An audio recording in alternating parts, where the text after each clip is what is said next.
Island of the Blue Dolphins. Chapter 15. They were more alive than the eyes of those who live. In the middle of the group was a seated figure, a skeleton. It sat leaning against the wall with its knees drawn up and in its fingers, which were raised to its mouth, a flute of pelican bone. There were other things there on the ledge, in the shadows among the standing figures, but having drifted far back in the room, I again paddled towards the opening. I had forgotten that the tide was coming in. To my great surprise, the opening had narrowed.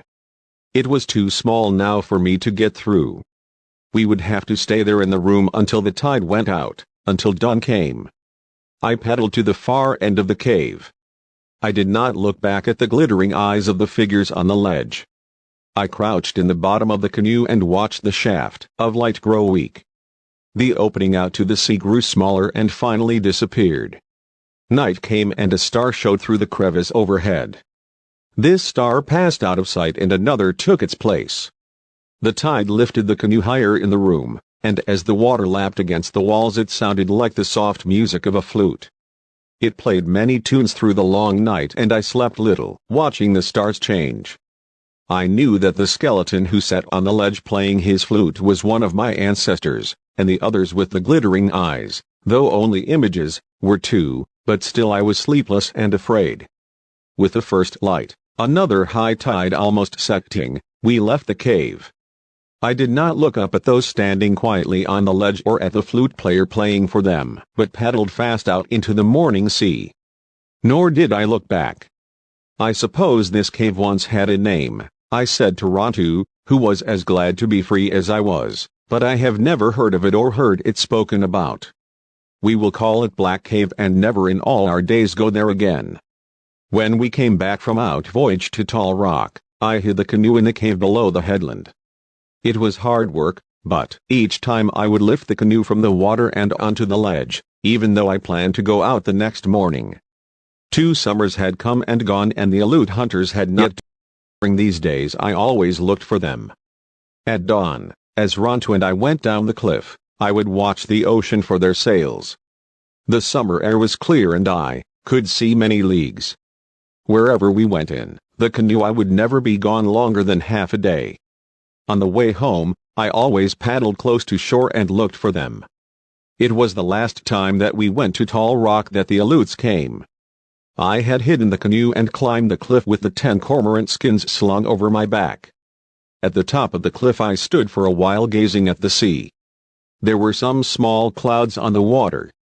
One of them, the smallest, did not look like the others, and as I watched, I saw that it was a ship. The sun made bright scales on the water, but I could see clearly. There were 2 sails and it was a ship coming towards the island. For a long time I could not tell the color of the sails. I wondered if it could be the white men, though now I thought about them little and seldom looked for them. I left the cormorants hanging on the fence and went to the rock on the headland. I could see no better from the rock because the sun was low and the whole ocean was covered with light. Then as I stood there I remembered that the white men's ship would come from the east. This one had come from a different direction, from the north. I still was not sure that it belonged to the Aleuts, but I decided to pack the things that I would take to the cave in the ravine. There was much to take: my 2 birds, the skirt I had made, the stone utensils, my beads and earrings, the cormorant feathers, and all of my baskets and weapons. The abalones were not yet dry so I would have to leave them. When I had packed everything and put it beside the hole under the fence, I went back to the headland. I lay on the rock so I would not be seen and peered over its rim towards the north. For a moment I did not find the ship, and then I saw that it had traveled faster than I thought it would. It was already rounding the kelp bed, close to the rocks of Coral Cove. The last of the sun shone on the ship, on the bow, which was made like the beak of a bird, and on the 2 red sails. I knew that the Aleuts would not come on shore in the dark, and that I had until morning to carry my things to the cave, but I did not wait. Most of the night I worked, making 2 trips to the cave. At dawn, when everything had been moved, I went back to the house for the last time. There I buried the ashes of my fires and threw sand over the shelves and the door. I took down the shells I had put up to scare the gulls and tossed them and the abalones over the cliff. At last, with a pelican wing, I brushed away the marks of my feet. When I had finished, it looked as though no one had lived there for a long time. By now the sun was up and I climbed onto the rock. The ship lay at anchor in the cove. Canoes were bringing goods to the shore and some were out in the kelp beds, beginning to hunt for otter. There was a fire on the shore and beside it, a girl. She was cooking something and I could see the fire shining on her hair. I did not stay long on the headland. Always in the past I had gone to the ravine by a different way so as not to wear a trail. This time I went off towards the west, along the cliff, and then doubled back through the brush, being careful to leave no tracks. Rontu's prints did not matter because the Aleuts knew that there were dogs on the island. The cave was very dark and I had trouble getting Rontu to go through the small opening. Only after I had crawled in and out several times would he follow me. I closed the opening with stones, and since I was tired, lay down and slept all that day. I slept until I could see the stars shining between the cracks in the rocks. I did not take Rontu with me when I left the cave that night. And I closed the opening so that he would not follow me, for if the Aleuts had brought their dogs, he would surely smell them out. I went quietly through the brush to the headland. Before I had climbed to the top of the high rock I could see the glow of the Aleut fires. They had camped on the mesa, at the place and the spring they had used before. It was less than half a league from my cave. I stood for a long time watching the fires, wondering if I should move to another part of the island, perhaps to the cave where the wild dogs had lived. I was not afraid that the men would discover me, because they worked on the beach or hunted in their canoes all day. It was the girl I was afraid of. The ravine was tangled with brush, which was hard to walk through, but in the ravine grew seeds and roots. Sometime when she was out looking for food she might wander by the spring and see that it was being used and find my steps leading to the cave. I stood on the rock until the Aleut fires died. I thought of everything I could do, of the different places I could go, and at last decided to stay in the ravine.